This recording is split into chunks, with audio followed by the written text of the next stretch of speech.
और diffraction wave optics की जो टॉपिक है उसमें कंसेप्ट है, उसकी लास्ट जो टॉपिक है वो है resolving power of optical instrument. Resolving power को पहले समझेंगे, डिफाइन करेंगे और फिर डिफ्रैक्शन ग्रेटिंग में रिजॉल्विंग पावर को देखेंगे। तो रिजॉल्विंग पावर किसको कहते हैं? डिस्पर्सिव पावर हमने पढ़ लिया। रिजॉल्विंग पावर को ऐसे डिफाइन करते हैं, the ability of an optical instrument to form separate images of two objects placed very close to each other is called resolving power of the optical instrument। किसी भी optical instrument कुछ भी हो सकता है। हमारे आयज, जो हम लोगों की जो आंख है वो भी ऑप्टिकल इंस्ट्रूमेंट है, उसकी भी रिजॉल्विंग पावर है। आपको पता है कि 25 सेंटीमीटर से नज़दीक कोई चीज़ हम नहीं दे सकते, ऐसे दूर में भी काफ़ी डिस्टेंस के बाद हम चीज़ों को नहीं ऑब्जर्व कर सकते, नहीं देख सकते। तो उसको इंस्ट्रूमेंट की रिजॉल्विंग पावर ही डिसाइड करता है कि कितना तक वो देख सकता है, नज़दीक भी और दूर भी। तो हर इंस्ट्रूमेंट की रिजॉल्विंग पावर को हम डिसाइड कर सकते हैं, देख सकते हैं। जैसे माइक्रोस्कोप हुआ, टेलीस्कोप हुआ, जो भी ऑप्टिकल इंस्ट्रूमेंट है उसकी रिजॉल्विंग पावर हम डिसाइड कर सकते हैं, उसको जान सकते हैं, उसको कैलकुलेट कर सकते हैं, थियोरेटिकली फॉर्मूला बना सकते हैं। और ये रिजॉल्विंग पावर क्यों इसको डिसाइड करता है और चीज़ों को कैसे ये लेता है, इसको समझने के लिए इंग्लैंड की एक फिजिसिस्ट जिनका नाम है लॉर्ड रेली, उन्होंने क्राइटेरिया बताया था जो क्वेश्चन में भी आता है, Rayleigh's criterion for limit of resolution. तो कब हम कह सकते हैं कि दो near by object completely just resolved conditions में है? तो इसको आप देख लीजिए, इसमें लिखा हुआ है, Lord Rayleigh proposed a criterion for the resolutions of two nearby objects. According to this criterion, the two nearby point objects are said to be just resolved if the position of central maximum of diffraction pattern of one coincides with the first minimum of the diffraction pattern of the other। तो हमारे पास suppose दो wavelength है, diagram में देख सकते हैं। एक की वेवलेंथ लैम्डा है, दूसरे की wavelength lambda plus D lambda है। दोनों वेवलेंथ को हम जस्ट रिजॉल्व्ड तब कहेंगे, और दोनों के बीच में डिफरेंस क्या है? बहुत छोटा, डी लैम्डा। जैसे सोडियम डी लाइन से 5890 एंगस्ट्रॉम एंड 5893 एंगस्ट्रॉम, ये दोनों को रिजॉल्व्ड जस्ट कह सकते हैं जब एक बीम की वेवलेंथ की सेंट्रल मैक्सिमम दूसरे बीम की प्राइमरी मिनिमम, देखो बी की मिनिमम और ए की मैक्सिमम एक ही जगह पे बन रहे हैं। सिमिलरली ए की पहला मिनिमम और बी की मैक्सिमम एक ही जगह बन रहा है, वाइस वर्सा। दोनों ये कंडीशन जब सेटिस्फाई करेंगे तो इसको हम कहते हैं जस्ट रिजॉल्व्ड कंडीशन। फिर अब हम डिफ्रैक्शंस ग्रेटिंग में रिजॉल्विंग पावर को डिस्कस करेंगे। तो डिफ्रैक्शंस ग्रेटिंग एक ऑप्टिकल इंस्ट्रूमेंट है जो सिलेबस में है। हम माइक्रोस्कोप, टेलीस्कोप सभी की रिजॉल्विंग पावर डिराइव कर सकते हैं, लेकिन यहाँ आपकी जो ऑप्टिकल इंस्ट्रूमेंट है वो डिफ्रैक्शंस ग्रेटिंग है।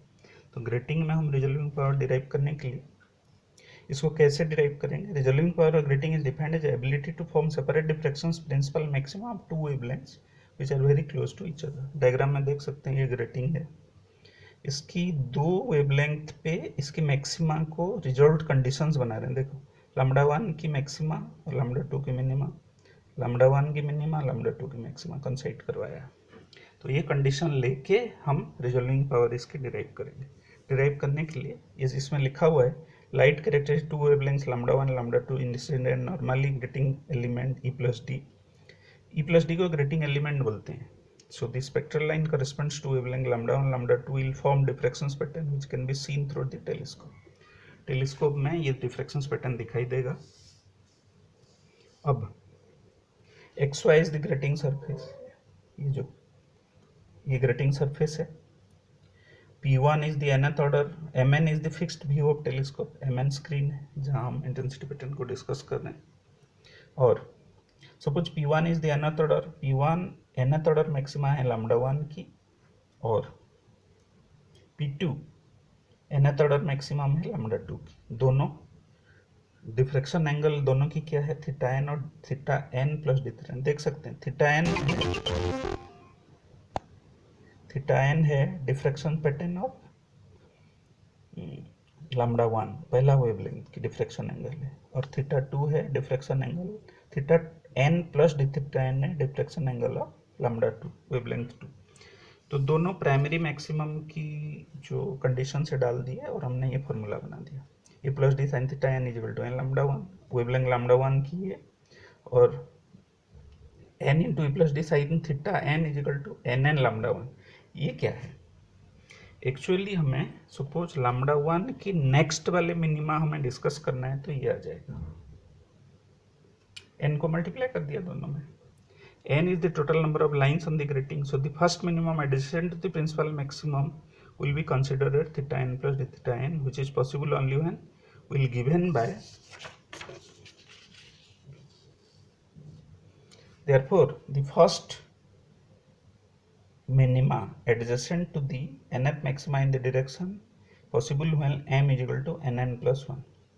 तो m nn plus 1 तब होगा जब diffraction maximum of one will कंसाइड with diffraction minima of the other and vice versa.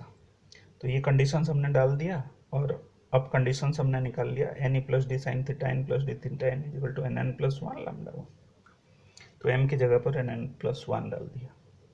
अब प्रिंसिपल मैक्सिमम लैम्डा टू की डिराइव, ये वन की चल रहा था, टू की हम डिराइव करते हैं, टू बन रहा है maxima theta N plus D theta N conditions में, फॉर्मूला आ गया और n को मल्टीप्लाई कर दिए, फॉर्मूला आ गया।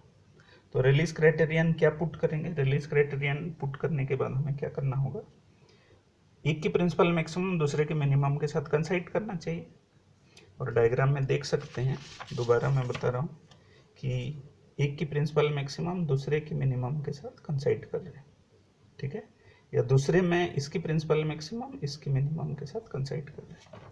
तो इसी चीज़ को कंडीशंस लेते हुए हमने लैम्डा वन की पहला मिनिमम लैम्डा टू की मैक्सिमम के साथ कंसाइड करवाया। कंसाइड करने के बाद दोनों सेम हो गए, तो दोनों इक्वेशंस में राइट हैंड साइड सेम हो गए। तो लैम्डा वन को लैम्डा ले लिया, लैम्डा टू के लैम्डा प्लस डी लैम्डा ले लिया, मतलब थोड़ा सा बहुत कम डिफरेंस है दोनों में, तो दोनों के डिफरेंस डी लैम्डा हो गया। तो अब इसको सॉल्व करेंगे, सॉल्व करने के बाद हमारे पास लैम्डा की वैल्यू ये आ गया। तो रिजॉल्विंग पावर को वेवलेंथ अब minimum wavelength divided by difference in wavelength भी डिफाइन करते हैं, आरपी मतलब रिजॉल्विंग पावर डिफाइन करते हैं, और इसकी वैल्यू आ जाएगा एन एन। एन एन क्या है? एन है ऑर्डर ऑफ द मैक्सिमम और कैपिटल एन है नंबर ऑफ स्लिट्स। तो हम